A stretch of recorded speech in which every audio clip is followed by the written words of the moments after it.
At 4ZZZ, we acknowledge the traditional owners of the land on which we broadcast. We pay our respects to the elders past, present and emerging of the Turrbal and Jagera people. We acknowledge that their sovereignty over this land was never ceded. And we stand in solidarity with them.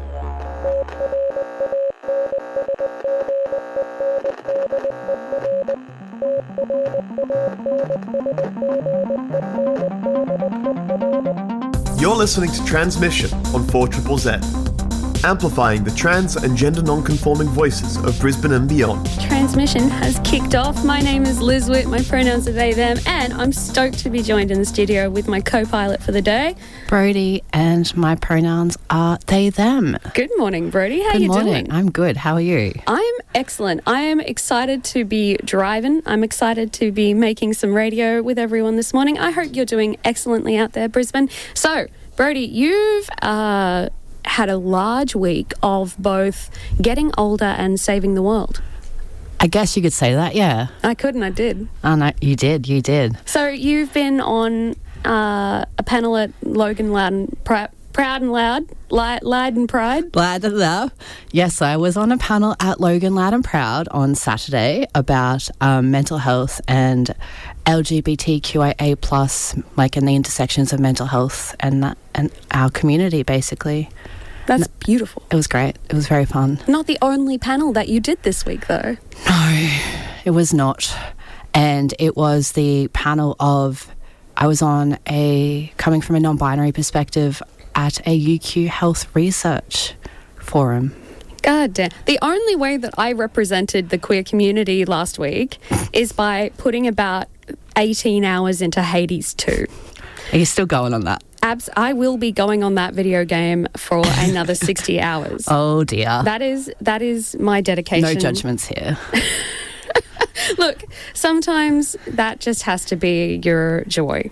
Well, I guess your queer joy was also going to see Priscilla, Queen of the Desert on Friday too. That was very camp. Yes, 12th Night Theatre over in Bowen Hills currently has a wonderful production of Priscilla, Queen of the Desert. If you are up for a sing and a dance, and you know what, 4ZZZ as a radio station decidedly doesn't have like a centralised editorial department.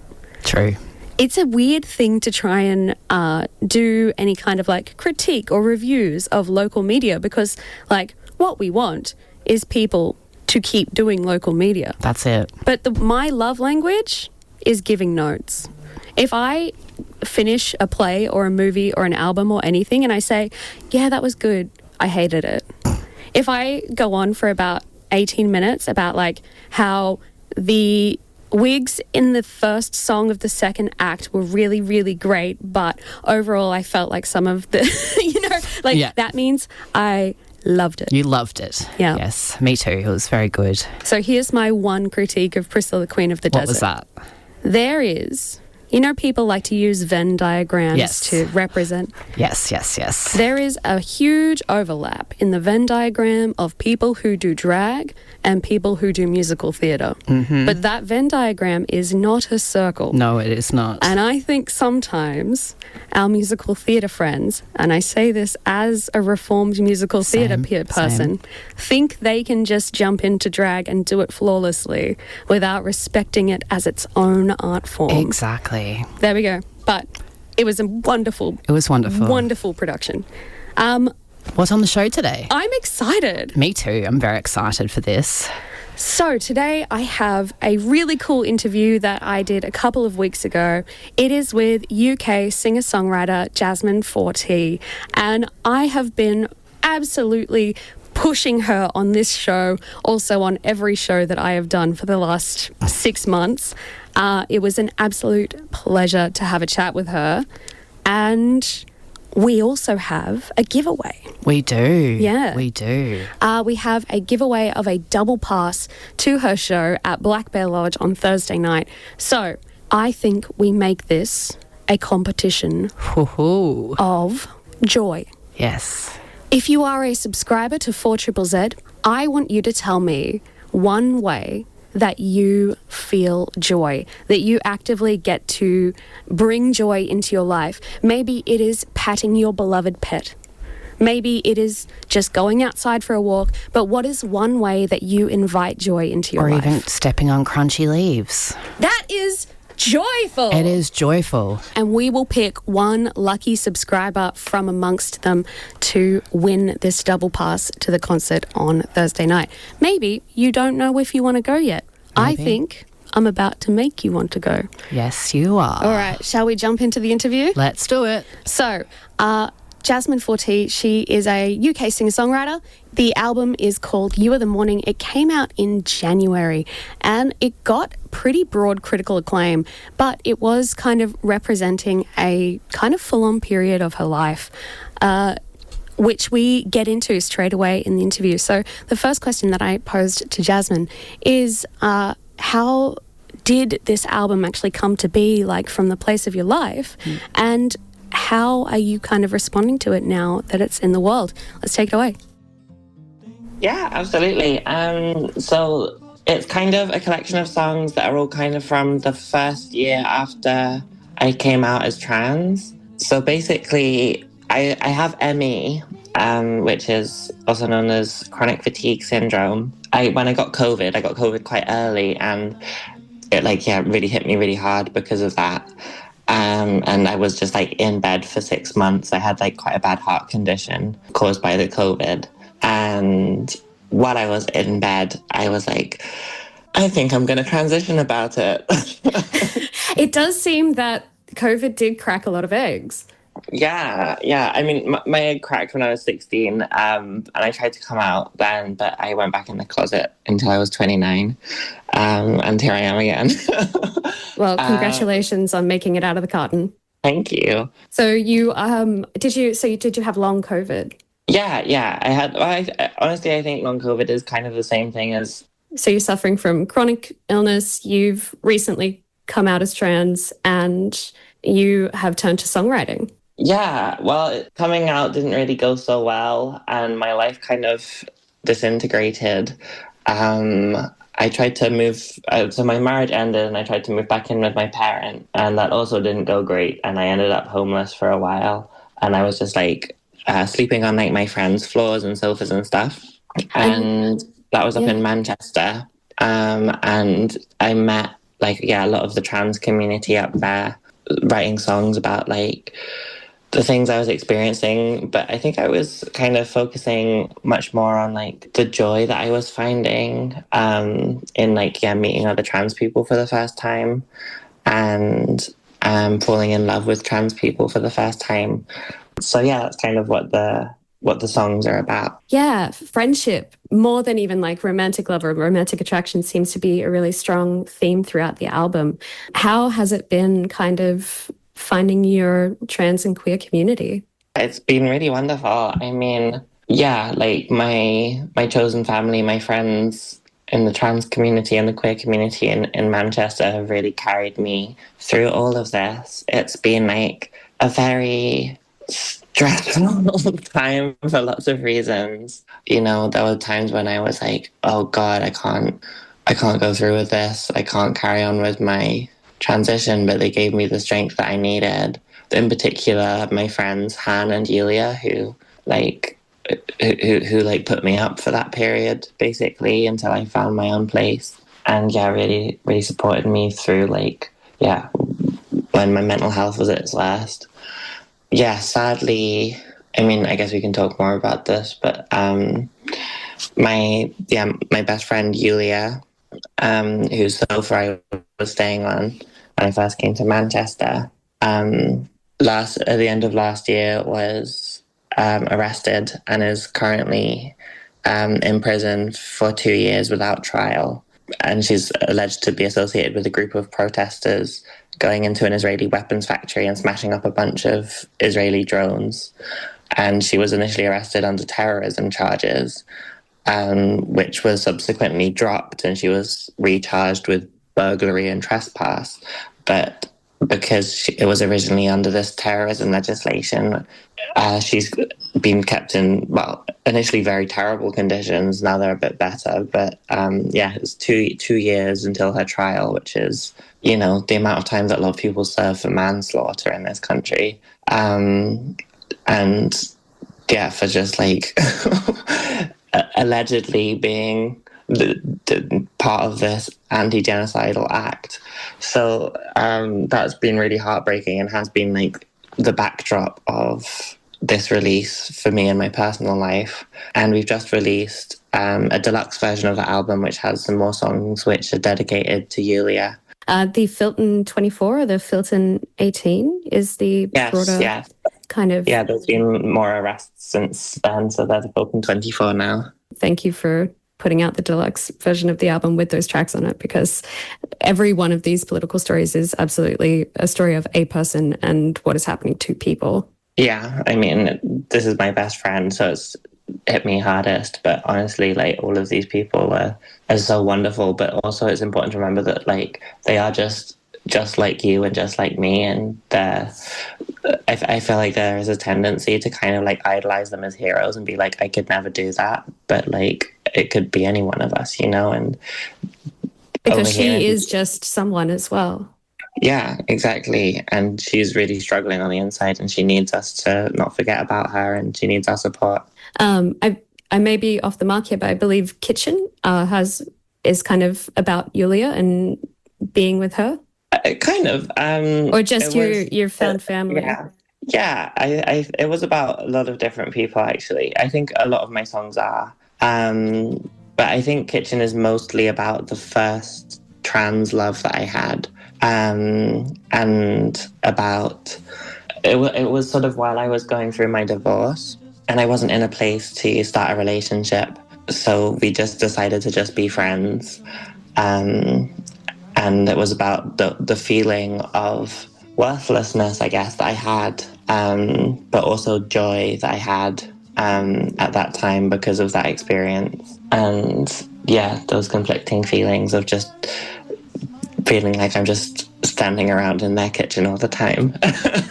but also like the magic and wonderful thing that it is to have our community who want us to stand around in their kitchen.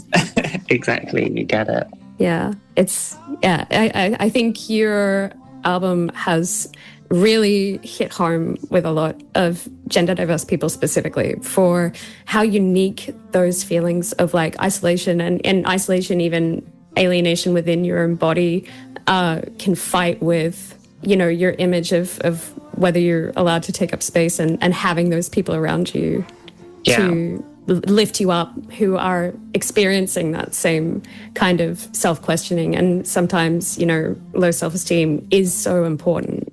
Yeah, no, absolutely. And to be to love other people and to be loved by other people who are going through this and who unquestioningly accept you and see you for who you are is so important. And often trans people don't get that until much later in their lives. So the first time that happens is really magical. And that's part one of my interview with Jasmine.4.t, who's going to be playing at Black Bear Lodge on Thursday night. A thing she references is a group called the Filton 24. This is a group of UK activists, anti-war activists who have been arrested and held without trial on alleged terrorism charges that have been since downgraded but still being held with a court date of at least 2 years for allegedly disrupting the war machinery. So if you want to find out more or maybe help out with their legal funds, you can go to 𝓡𝓐𝓏23.com. We're going to play a track by Jasmine.4.t. This is Kitchen off her album You Are the Morning. You're listening to Tranzmission on 4.t.z. You're listening to Tranzmission on 4.t.z. It's me, Liz Witt, they, them. Brody, they, them as well. How you doing, Brody, they, them? Yeah, I'm all right. So, I'm playing through a pretty long-form interview that I did with Jasmine.4.t this week, and it's a really enjoyable chat. I had a really lovely time, but I tell you what, Brody. Yes? I am audibly nervous in this interview. It's different. I'm not used to this nervous Liz Witt. Right? I tend to approach radio. Yeah, honestly. In a kind of wrecking ball way. Maybe I think you were nervous because it was so important for you to do this and so special and powerful. Also, I have never done an interview on Zoom before, and I was so certain the entire time that I had profoundly messed something up and that it was not recording at all. Story of my life every time I do one. Yeah. Also, a quick shout out to Daria of the Arrivals Lounge of the music department at 4.0, who sat me down and, like a kind and loving mother duck, just kind of talked me through the process of interviewing people on Zoom, and it was one of those little friendship is magic moments. We love you, Daria. Yeah. All right, let's jump back into the interview with part 2. In this one, I believe we go more into the actual recording process of the album, and I'll let you know in advance there's a little bit of swearing in it. So, oh no. Yep, if you've got some sensitive ears around, maybe just dip out for the next 7 minutes. Come on back though, because we love you. And again, we are running a giveaway to a concert on Thursday. So tell me something that makes you feel joy for a chance to get that double pass. I love this one that we got in from Russ, our beautiful volunteer friend Russ. I feel joy every time I wake up and turn the radio on to the great sounds of 4.0. Aw, stop it, Russ. All right, let's jump into the interview. And again, little language warning on this one. You're listening to 4.0. How, now that you're kind of on the other side of the record's release, it's had such a wonderful impact, or at least in kind of the indie music scene, journalism that I'm looking at has had a lot of positive press, critical acclaim, I would even say. How does that feel like? Do you feel any kind of vindication on that front sometimes? Yeah, absolutely. I mean, it's kind of crazy because I've been making music since I was a teenager, and I'm now nearly 34, and it's wild, like seeing my name in an NME headline or a Rolling Stone headline, and I'm like, what the fuck? And like being on the radio and all of these things, being on podcasts, it's just like, it's crazy. Being on a podcast does kind of feel like the modern equivalent of getting like a late night TV interview spot. Like, oh, damn, I'm going to be on. Yeah, no, exactly. Oh God, I was going to say Mark Maron. I don't know who that is. Wait, I think he's some American guy. I don't know. Let's jump to the next question. So, you say you've been making music since you were a teenager. How have you found your songwriting process has changed as you've grown older, and kind of, do you think that you have always lent on your songwriting as like an emotional outlet, or do you think that those worlds are separated or have been separated? I think pre-transition, I was much more repressed, obviously. And so I think my creative process was a lot less emotional, but I think it was still an emotional outlet of sorts. But yeah, now it's very much just like essentially diary entries. I write songs by like just turning on like the voice recorder on my phone, and then I just like essentially sing about what I'm feeling, and then I come back and edit it later. So I kind of have constantly have like a stockpile of like 10 to 20 songs that I'm gonna come back to and edit when I have time. I feel like the voice notes app deserves a Nobel Prize of some point. Some kind at this point. Yeah, fully.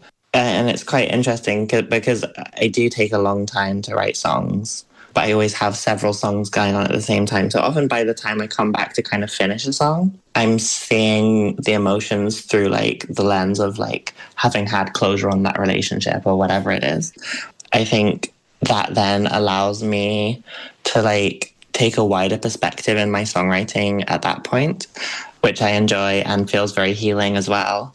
And I think then going on stage and telling those stories to thousands of people sometimes, it just like feels like a very cathartic process. And I think that's really helped me through all of this as well. So the creation of the album, you were signed to Satisfactory. Beep, beep, context Liz here. Satisfactory Records is a record label founded by Phoebe Bridgers in 2020. Phoebe Bridgers has an esteemed solo career and also is a member of Boy Genius, which is a wonderful band with Julian Baker and Lucy Dacus, just in case you were unfamiliar. And what was it like getting into the studio and recording it track by track? How much do you think your songs kind of were evolving and changing in the recording process? Honestly, my friendship with Lucy goes back the furthest. We met in 2016. I opened for Lucy as like a local opener back in Bristol on her first album tour. And we just got on so well. And she took me on tour with her in 2018 for the Historian album. So yeah, like I think she feels much more able to edit me than any of the others.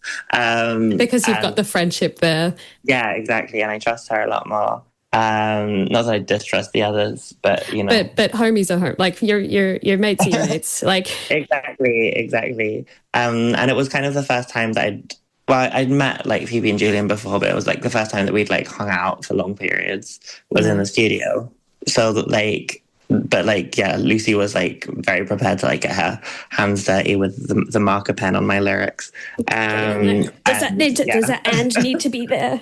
No, literally, yeah. And it's kind of crazy because Lucy can really distill the essence of like a verse and just like collapse things into like their most succinct and direct forms, which I think is like such an incredible talent, and also has like a really good ear for like rhythm and all of these things. And I think I have like a tendency to be quite verbose. So I think that was really helpful, actually. Like, for example, You Are the Morning, the title track of the album, was originally 7 minutes long, I think, in the demo.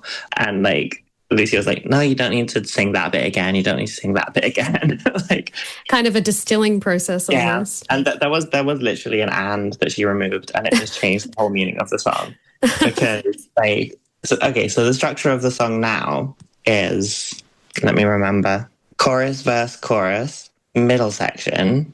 I love that part of songwriting where you've got that thing. It's not a bridge. It's not a pre-chorus. It's just that middle bit. And then like verse, solo, verse, which is like really peculiar. Yeah, the way that like the chorus never comes back, and it almost feels like this kind of diverging paths situation where like the structure is very symmetric. The lyrics are almost like non-linear. They're like the way that they've ended up. It's like it's questioning like, what if I take this route? What if I take that route?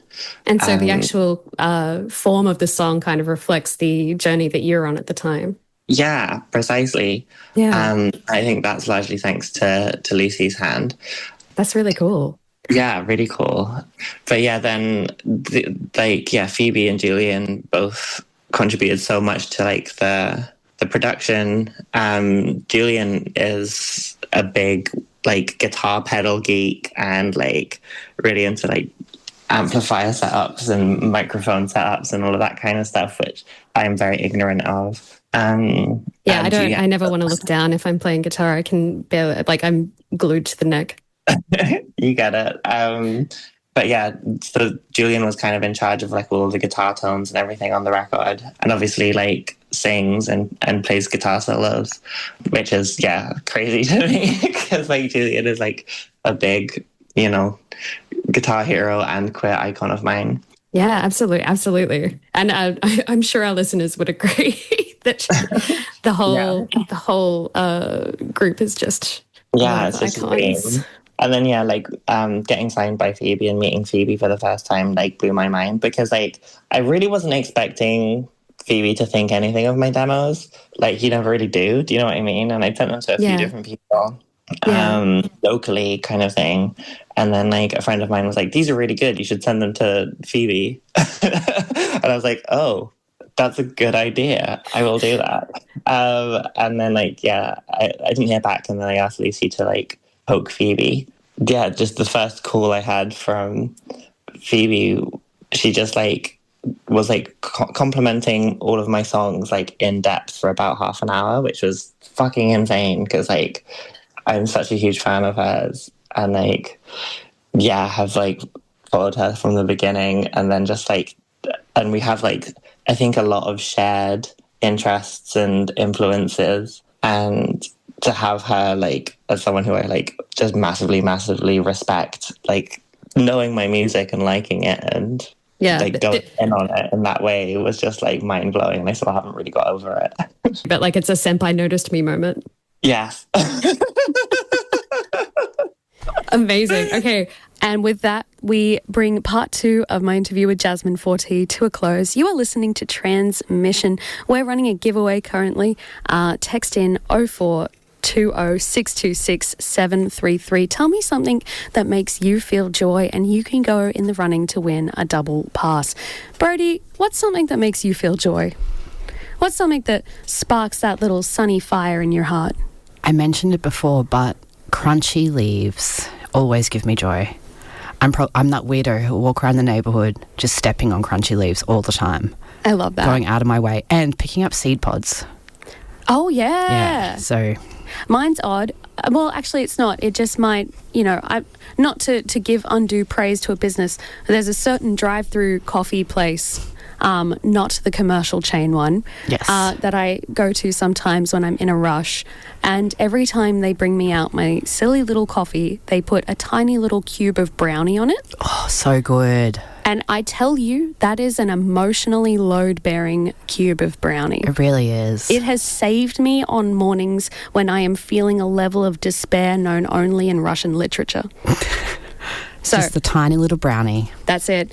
We are going to jump to a track. This is Catch by Platonic Sex. You're listening to Tranzmission on 4.000. You are listening to Tranzmission on 4.000. It is 9:41, which means we're going to jump straight back into the final part of my interview with Jasmine.4.t ahead of her show at Black Bear on Thursday night. This one, I do want to just give you a warning if you're out there. It's got some heavy topics in it. We are talking about traveling internationally as a trans person, which at the moment is not fun and can be fraught and actually dangerous. So there will be some mention of sexual violence. If that's going to be upsetting to you, maybe tune out until 9:53. All right, we're going to take it away with part 3 of my interview with Jasmine.4.t. That rhymed. How has it been working with your voice as it is evolving and the changes that your voice has been going through? Have you found that your approach to singing has slowly changed? Oh, yeah, absolutely. Like I've had like a lot of voice training, singing lessons. My voice coach is amazing. She's called 𝓤𝓞𝓤𝓡. And she's like one of the trans voice lessons team.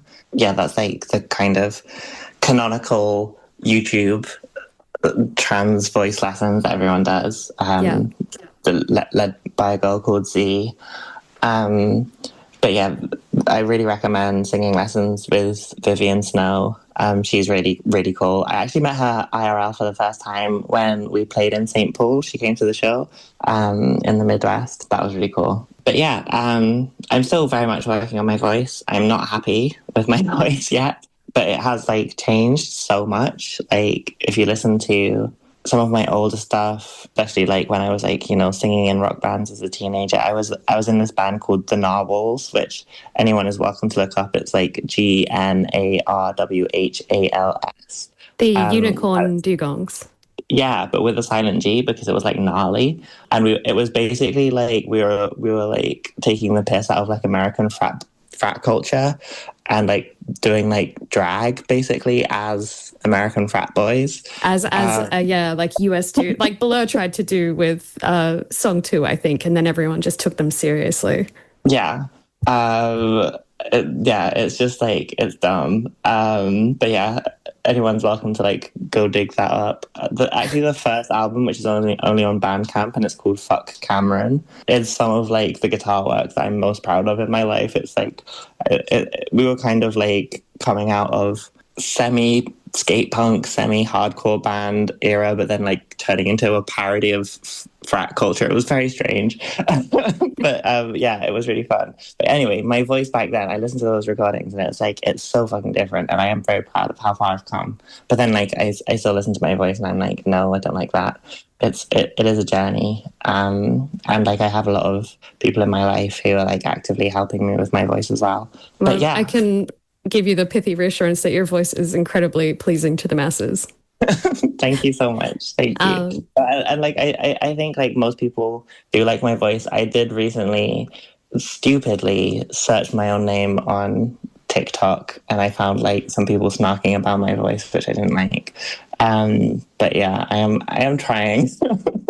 Yeah, no, I think I'm kind of like over the awkwardness now. It was a very difficult thing to talk about for a long time for me, but I think I'm much more accepting of it now. So you're just about to kick off your world tour.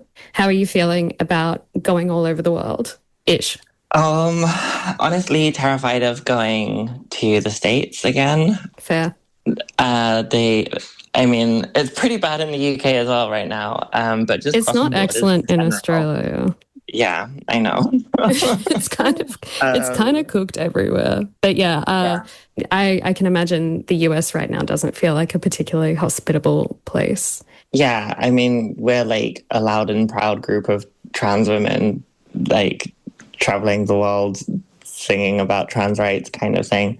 It's called the 𝓡𝓚𝓗𝓏 World Tour. Yeah, I think we're just trying to like, I'm going to choose my words carefully here.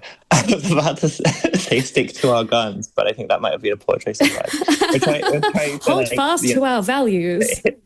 Hold fast to our values, thank you. And just like, yeah, and you know, be true to ourselves and our beliefs that, you know, we deserve to live, basically. And it is terrifying because, you know, there are bathroom bans coming in the UK, as there are bathroom bans in several US states. The first time we went to the US, we all had self-defense classes, which obviously isn't something that most musicians have to do. Or consider even. No, exactly. A lot of my friends have had strip searches at borders around the world, which they often use as humiliation tactics at trans women. And like, we're just like preparing for like the worst. A lot of trans women are detained in men's detention centers at borders and are often raped. So we're just obviously have that in our brains anytime we're crossing a border. So, and now, thanks to Trump's executive order, we have visas with M's in them. I have an F in my passport. So, and it has like, apparently my visa has like a special stamp on it that says I'm trans, which is terrifying. And it's like in my passport and is in my passport every border I cross, which obviously puts me in danger. So yeah, just fear of dying in a detention center somewhere is very present in my brain all the time. And it's not a hypothetical fear either. Like, it is existing at the moment is almost an act of resistance. So many trans people die in prison. Like Yulia, my best friend, one of her friends was a trans guy in the same prison as her, was forcibly detransitioned, denied access to testosterone, and died in custody very recently. Like, this is something that is happening to trans people all over the world and could happen to me and could happen to my band. And it's something that feels very real to us and very scary. To bring it back to what you're doing, though, in response, is you're being very forward about talking about Yulia, about what is happening to the trans community on social media, off social media. And I've seen that you have gotten support you've worked with mutual aid groups in Manchester. I wanted to ask you a question about what kind of advice you would give to other bands maybe emerging or trying to form community beyond just like a musical fandom, how they could maybe take steps to foster like a community where people are going to be able to find each other. I think just like, you know, organizing events, like we put on so many shows for the trans community before we started touring outside Manchester. And just, don't wait, don't wait for other people to promote a show and invite you to play kind of thing. Just like DIY, put on a show, get your trans friends to play, organize a meetup. I was part of a few different meetup groups, and we also organized shows under the meetup group as well. We did jam sessions. I think it's very important to have, spaces that cater to sub-communities, so spaces for Black and brown trans people, spaces for disabled trans people, spaces for trans femmes, because those groups often feel very isolated within the queer community as a whole. And yeah, I think just trying to foster solidarity with other groups as well. And that's been a wonderful thing about touring, is being able to foster international solidarity and, you know, talk to you about what's going on in my country and hear about what's going on in your country. And it feels really important and is kind of a big part of why I'm doing this. And getting to meet fans after shows feels like such a magical thing to, like, you know, like, there was a time in my life where I would only be meeting one trans person a week when I first came to Manchester, and it would be like the highlight of my week. And now I have like queues of trans people coming to meet me every night, and it's just like, I feel so blessed. Amazing. And yeah, it's such a magical thing just to be able to be part of creating these spaces that were so important to me earlier in my transition, and hearing the stories like in my DMs and my comments of people who've met their best friends, met their chosen family at my shows. And yeah, like, it means so much to me to be able to like give that back and to be part of the good things in the world that meant so much to me early in my transition. So let's jump into the final segment. This is a rapid fire round of dumb questions I just thought of. Okay. All right. What has been your favorite live show you've played this year? Oh God, this year. Complete off the cuff vibes only. Okay, I think it's got to be Red Rocks, which is this huge 10,000 seat amphitheater carved into the mountains in the Rockies in America. Amazing. Yeah, we had the whole audience like booing Wes Streeting's puberty blocker ban in the UK. So that was just like, yeah, an incredible moment of trans solidarity for me. All right, what is your best new city I have no idea where anything is snack or meal? Oh, that's a really difficult one. I'm vegan, so it makes things really difficult, but I think in the UK it's always Greg's. And vegan sausage roll. Vegan sausage roll. They've also like recently brought in a vegan version of the steak bake, which I'm not a huge fan of, but I always get like one of those and then two of the vegan sausage rolls. Amazing. Okay, the name Jasmine.4.t. What led to the choice of the punctuation and grammar of your name? Instagram. Jasmine.4.t was taken, so I was Jasmine.4.t. Amazing. It does seem like ever since Charlie XCX came along and just used the MSN name, it's been what all the cool girls have done. Yeah. What's the absolute worst airport you've ever had to go to? Oh, Charles de Gaulle. Amazing. Okay. Jasmine.4.t, thank you so much for your time. It's been such a pleasure to chat to you. And do you have any parting words you would like to shout into the void? Fuck Keir Starmer, fuck Wes Streeting, bring back puberty blockers. Thank you so much. Thank you.